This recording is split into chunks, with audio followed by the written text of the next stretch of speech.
What's good, fam? Welcome back. I hope everybody having a wonderful day.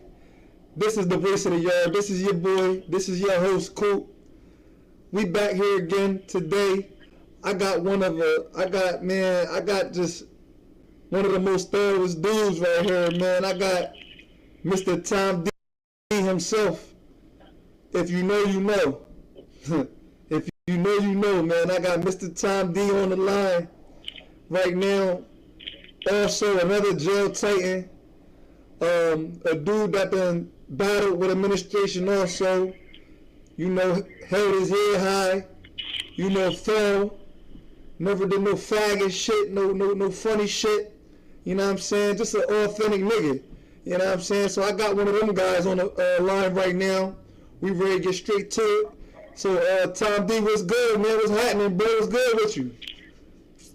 Oh man, what's good with you, my nigga? I'm here, you know. Yeah. Trenches, you know how it goes. Yeah, man. So tell the people a little about you, Tom D, man. Like, where you from? You know what I'm saying? How long you been in that joint? Oh man, for y'all that don't know, my name is Desmond Tom D. Tarks. I'm from Cash Ave. For y'all that don't know that, that's Newcastle, Delaware. You know, I've been down 24 right now. You know, and I just been doing this time. You know, the hard way. You know how the administration treat the guys that stand up. You know, never told on nothing, never slept with no man, never did none of that funny stuff. Right. I just been doing this time the way a nigga's supposed to do time. Right. So, in addition to that, I wanted to ask you, like, so what's some of the things that's like been going on down there? Like, I know that probably, like, we just previously had a conversation about some of the bills that was passed. How them things rolling up? Because I know a lot of them bills were supposed the intentions was to free a lot of you guys that been down, you know, 20 plus years. I know y'all guys did a lot of the programs and stuff like that. Yeah, what they got going on now, they passed that Senate bill, House Bill 10 joint last year. Nobody left off of it yet, so that's the 4217.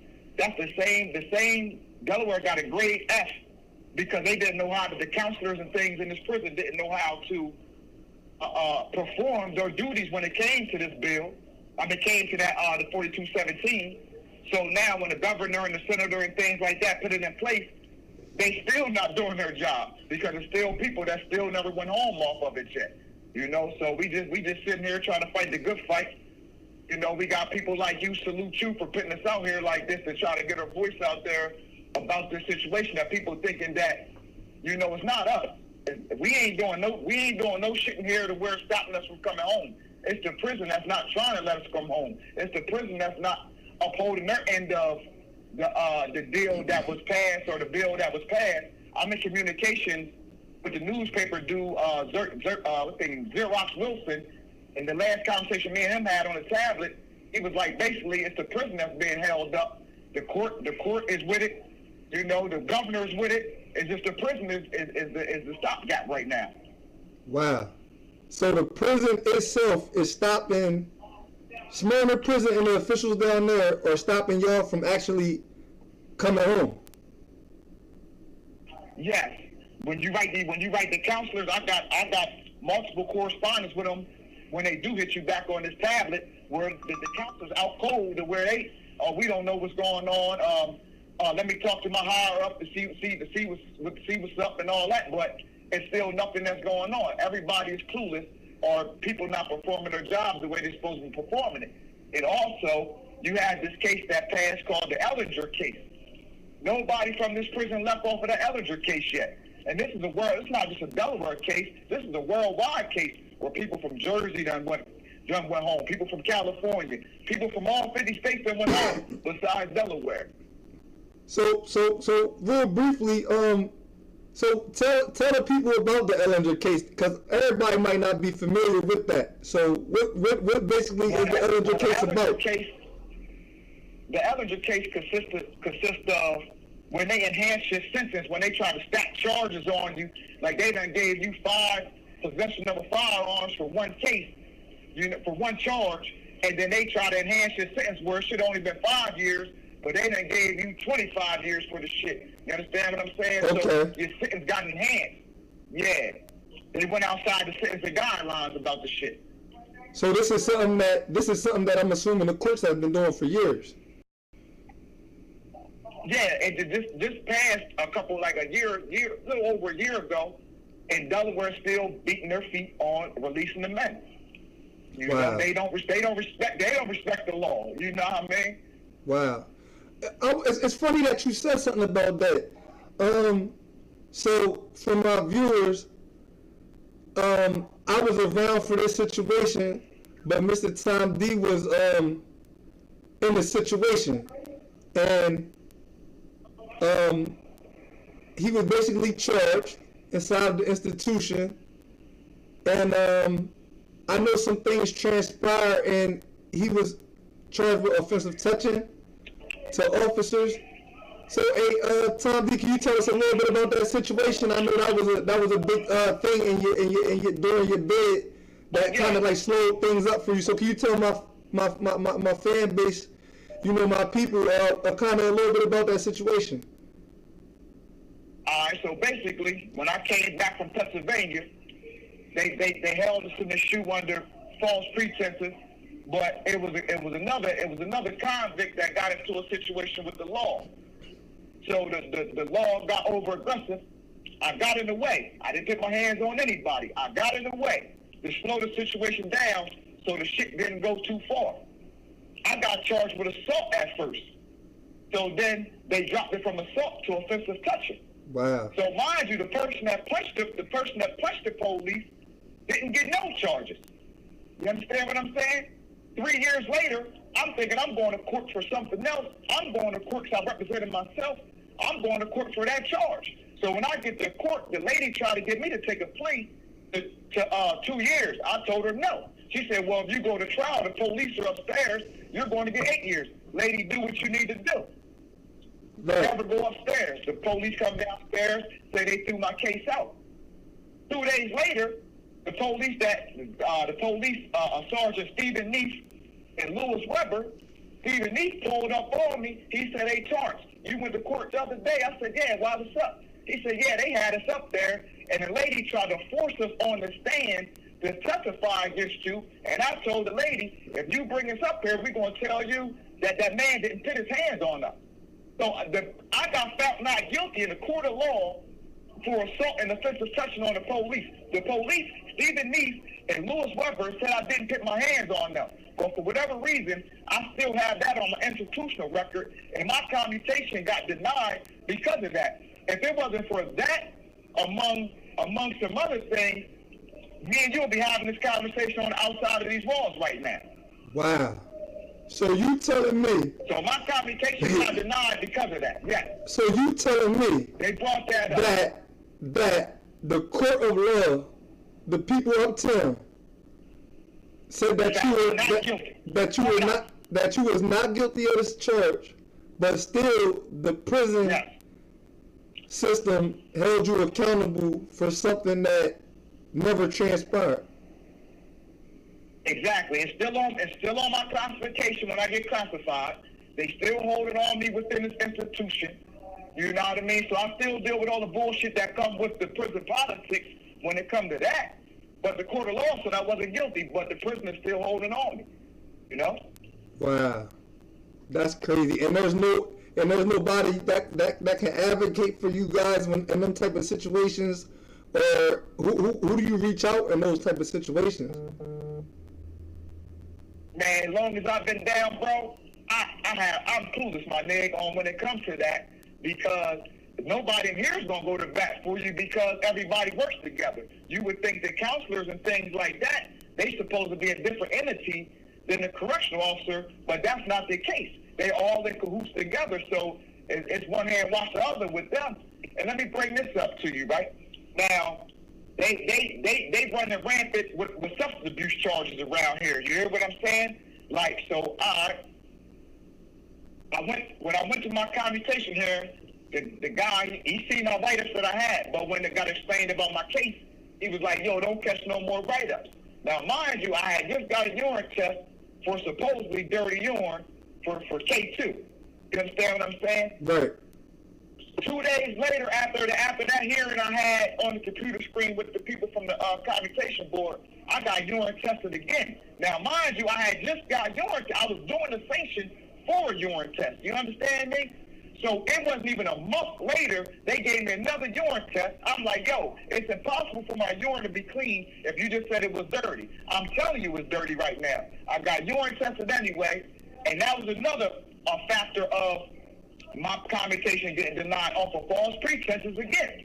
You know, it seems like every time you got some shit going on, these people come fucking with you. You know, it's just that, you know, you've been here, my nigga. You know how this going. For those of y'all that think it's us, trust me, it's not us. We want to get home to our loved ones. We do everything we can up in this joint. But for whatever reason, they got a system in here to where they fuck you over. And then as of right now, they got this thing, I'm let y'all know about this.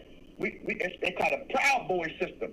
They got all these guards that's all in position that protect each other, to where they got a sergeant and the lieutenant in the building. It doesn't matter what you do or how you play it out, you're going to get found guilty of anything. So it's a lose-lose situation when it comes to all of this bullshit here. You can't. It's harder to fight if you don't have no outside support. You're going to lose this battle when it comes to these people. You know what I'm saying? Let's take a look at this. A few years ago, I'm gonna say around like 2010-ish, 2011-ish, maybe a little later, 2012. They had these guards. He's a lieutenant now. A guy named Lieutenant. Him and his boy Faulkner was putting razors in people's cells. People was getting found guilty of this shit. You understand what I'm saying? Then it came out that they was planning this stuff, but this shit is still on people's records. You know what happened to McKinnon? He ranked up from a regular sergeant, now he's a lieutenant. Faulkner, he has a dog now. You know what I mean? Just recently, not about a year or so ago, maybe two, they just had some shit that happened in the shoe where they shot the bulls all up with these pepper guns and BB gun looking bean bags and shit. Bulls sued. Guards got disciplined. They suspend Nathan Afterhawk and suspend a dude named Mo. Afterhawk, he comes back from suspension. He goes from a lieutenant to a captain. Mo gets a dog. So it seems like the more wrong these motherfuckers do, they get rewarded for that shit. And everything that I'm telling you is fucking documented. This is not me freestyling about nothing. All this shit is documented. You understand what I'm saying? Wow. And in regards to some of the impact, I just want to just give a quick brief. Just let us know about like the impact that kind of like all these things are having on like you and your relationships with your family, and you know, as far as getting out to your people, and like I know they care. I know you got folks that care. Yeah, I'm saying how it affects my family. Like I said, I was geared up to roll out of this joint because they made a path. You know what I mean? Shout out to that boy Meyer, man, that governor's boy, man. It's the first time in my lifetime I ever seen a politician stick to what the fuck they say. That man said he believed in second chances. I done see murderers, rapists, all walks of life, black, white, whatever, walk out of here. Shout out to Meyer, you know what I mean? He's doing his thing. But what I'm gonna say is, and the president see that, so they try to make it even harder for us to get out. But how it impacted my family was when my commutation got denied off of that shit that I told you earlier. You know what I mean? They stuck around because we understood we always prepare for the worst and hope for the best. You know what I'm saying?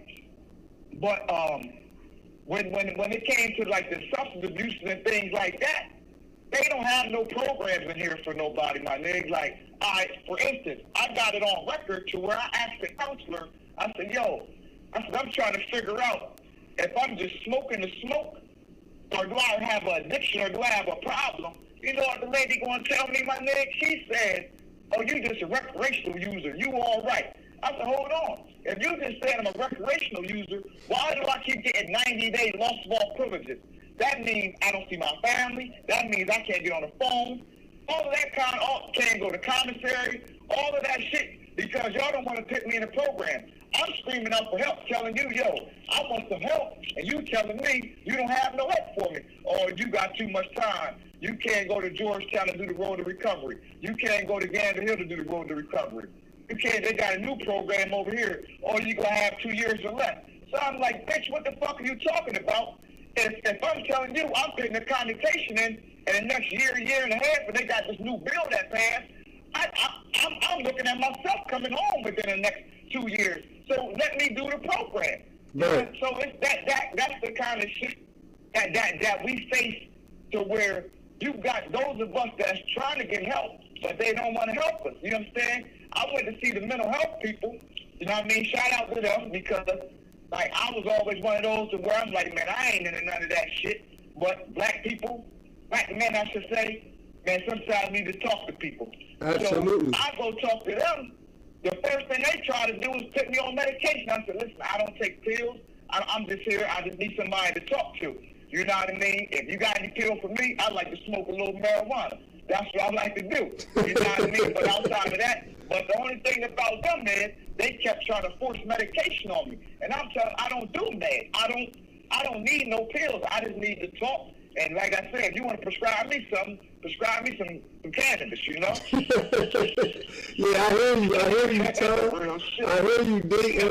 And for real, it's funny that you mentioned in regards to the programs, that sometimes in a lot of them situations, they want a brother to have, 2 years or less, or then sometimes they just flat out tell you you're not even eligible for certain programs, because right before I came home, I wanted to get, they got the CNAs for people that can work in the medical field, work with the people and stuff like that. They got all them type of programs where you can get into that. They told me that because I was a violent felon, being as though I was big for a body and all that, a homicide, that I wasn't eligible to even get certified in like the fields that actually dudes is actually coming out and making money doing. You feel what I'm saying?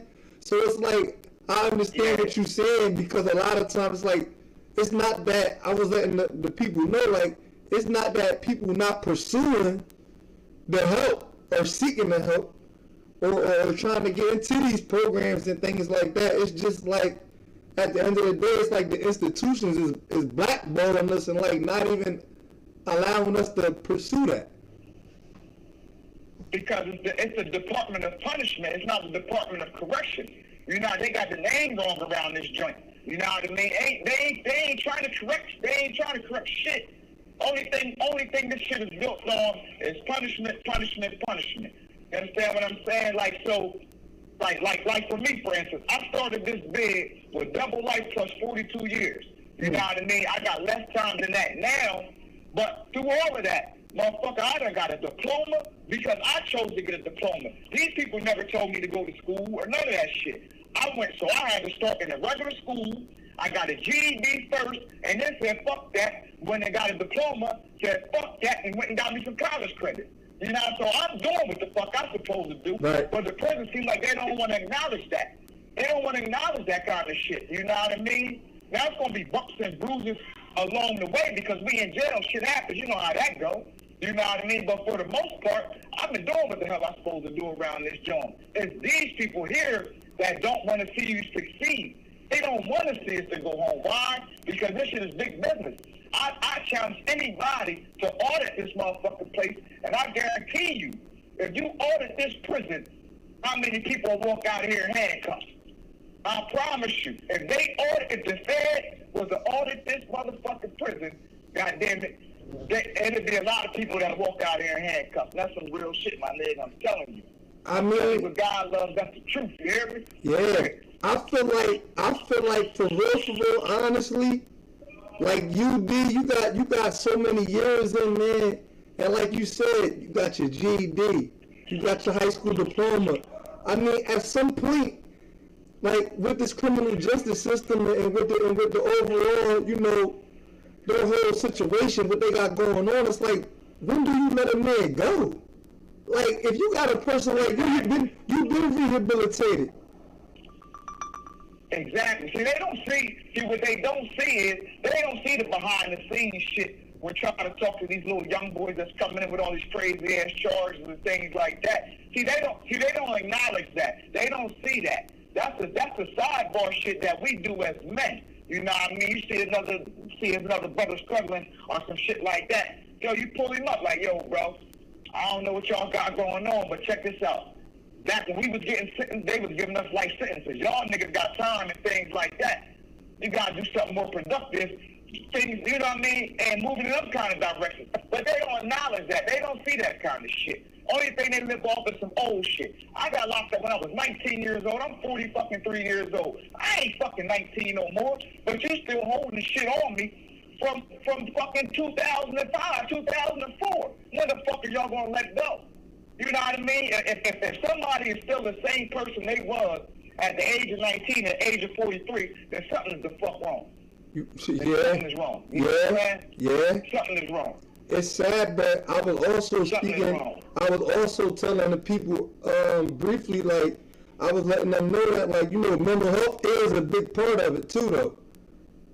You know what I'm saying? Yeah, that's why I'm glad you brought that up, because mental health is a big part of it too. But you know, like I said, shout out to them too. But sometimes it could be some bullshit along the lines with them too, bro. Because it's a mental thing for me. We're in a grown man facility, and y'all allow homosexuals to sue, so where I can't take my shirt off in the yard no more. I am a grown man in a grown man facility. But then on the flip side, you sell bra and panties. Y'all heard me right. They sell bra and panties inside of a grown man motherfucking facility. Now, that's some mental shit to me. That's fucking with me. You know what I mean? Like, come on, man. Yeah, come on, man. They got bra and panties on commissary. I got to see that shit fucking with me. Yeah. You know? Shit. Yeah, no bullshit. Nah, no bullshit. The shit. It get to a point where it's like, what are we doing? Like, what's really going on? Like, not only is you dealing with the brutality of the staff and the officials in there, you dealing with all the other factors that they presenting too, and it's like it wears a dude down over time, man. But I want to commend you though, bro, because you one of the strongest niggas, man. Also, and to be able to hold your head and to never let that shit break you after all that time you served, man, and to still be the same nigga. The same exact nigga you was when I met you. That's all I know. To be that third same nigga that I met when I first met you, man, it's man, that's special, man. And like, you know, God willing, man, this material and people can hear what's going on, and somebody like, you know, we can come together as a people to do something to see some type of change. Because even with the bills that's being passed and they're not even letting that stuff go into effect. The jail is the only people stopping that stuff from going into effect. The jail is holding this shit up right now. Like, I'm telling you, like I said, me and a newspaper do big communications, and the courts is ready, but it's the jail. It's the jail that's holding this shit up. You understand what I'm saying? It's the jails that's holding this shit up. You know. Yeah. And then, like I said, they find ways to do things that, and I'm just telling you, my nigga, this shit is just a fucked up place. For instance, let me let y'all know something else how this prison play games. Now, say you have somebody that's raised, you know, there's a lot of cellies around here and shit like that. So you tell her like, yo, man, this boy don't get along. We had some shit going on the streets. They say, well, it ain't in our computer system. Man, everybody didn't get locked up for everything that we in jail for now. Oh, man, y'all deal with it. So you telling me you want me and this nigga to beat and bang and kill each other, but you put them in the cell together to be lovers. This is the institution that I'm in. So this ain't even no fucking prison. This is a mental ward that I've been dealing with for the past 24 fucking years. You know what I mean? Wow. Real shit. That's deep. It's like, it's stories after stories that I can give you about what goes on in this joint. Even like I go back to the urine tests and things like that. Oh, they got faulty urine tests. They be lying about these urine tests. For instance, medical give you a urine test, your shit come back clean. But then they give you a urine test, send it to some shit named Redwood that got all these lawsuits against them. against them, talking about your urine came back dirty. Man, y'all lying. How medical say my shit clean, but y'all send it out somewhere else and my shit dirty? Get the fuck out of here. Wow. I'm telling you, this is what we dealing with around this joint. Yeah. You know what I mean? Because they dealing with a issue right now with this K2 and all this other kind of shit. But you know what's so crazy? Georgetown prison ain't got this problem. So why Smyrna got the problem? It's under the same umbrella. So why Georgetown ain't got no drug problem, but Smyrna got a drug problem? What'd that tell you? Tell who bringing that shit in here? You know what I'm saying? Come on, man. Yeah, a lot of things like that. It ain't my peoples. My peoples ain't bringing that shit in here. You know what I'm saying? Yeah. and I heard that a lot of times they restricting you guys' visits and things like that, and they putting more restraints and restrictions on y'all for the stuff that the guards is actually bringing in and dropping off and selling inside of the institution. Is that true? Exactly. That is very true. That is very true. If you find the pages and pages of K2, my people ain't bringing that shit in. That came through a guard. You understand what I'm saying? Right. How the fuck that get in this prison? You know? So, and then like right now, I don't know if anybody told you about the, you know they give out Suboxone strips on the motherfucker, on the medication cart now. Did you know about that? They give out Suboxone strips on the medical cart. Man, listen, bro. They giving niggas Suboxone strips on the medical cart now. That's how real. So you have 1 minute remaining. Yeah, you ain't got to worry about that 1 minute. I'm about to bang back. We ready to finish this shit. You hear me? So you go ahead and put this shit on pause. I'll be right back in a couple motherfucking seconds. You hear me? Well, Tom, listen, man. We gonna hit you back. I'm gonna close this session out, and I'll let you bang back, bro. I appreciate your dialogue, man. You're a real nigga.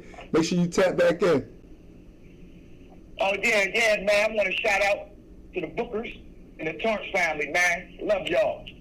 That's all it is, bro. We appreciate your content, bro. That's all it is, man. Man, salute to you, man, for letting us do our thing, man. We got to, you know what I mean? I salute you for this shit, man, because niggas don't get back or niggas go home and forget or they come back with a bullshit-ass story on why they got locked back up. I'm glad you're out there doing your thing, man. Hold your head. Absolutely, man. We love you, bro. Tap back in. I love you too, bro, man. You better know it. Yeah, family. So, you know, that's one of the real boys right there. That's Tom D. Me and Tom D did a lot of time together when I was down Smyrna, and he been always that what he just was. He just give it to you raw. He's a person that know how to speak for himself. He never let nobody really, you know, get out on him as far as administration. Got a lot of respect, and just overall, just a good dude to be around. I definitely feel like he would just be a great addition to society, man. I don't know why he's still in there after serving 24 years. I know he done did probably almost every program that they got available down there.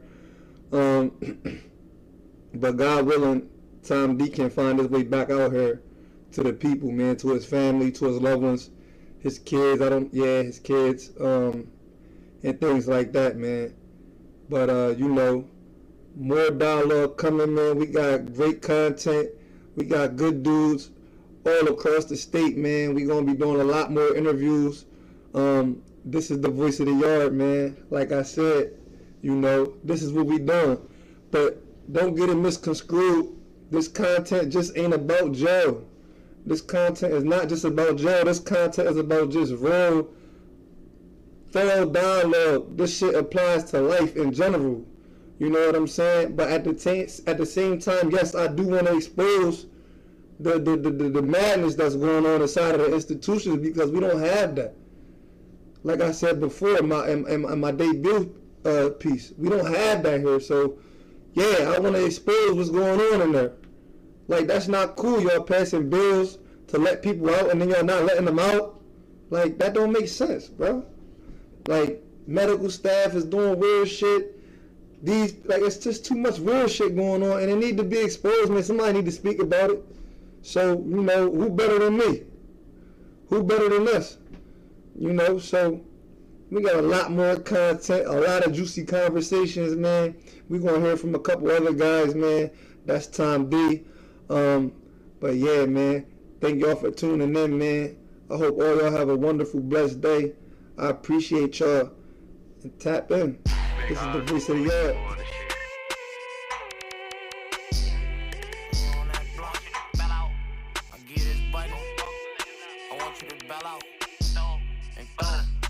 I'm tryna throw up the Glock and throw.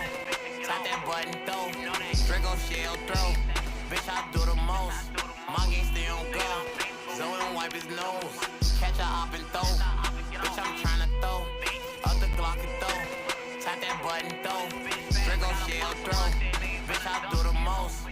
My game stay on go. Zoe and wipe his nose. Catch a hop and throw. I don't wanna talk. All I know is throw. When he fell, they hit his face, aim for his throat. Young and fell in love with guns, that's like all I know. Gotta teach it to my sons, cause you niggas hoes.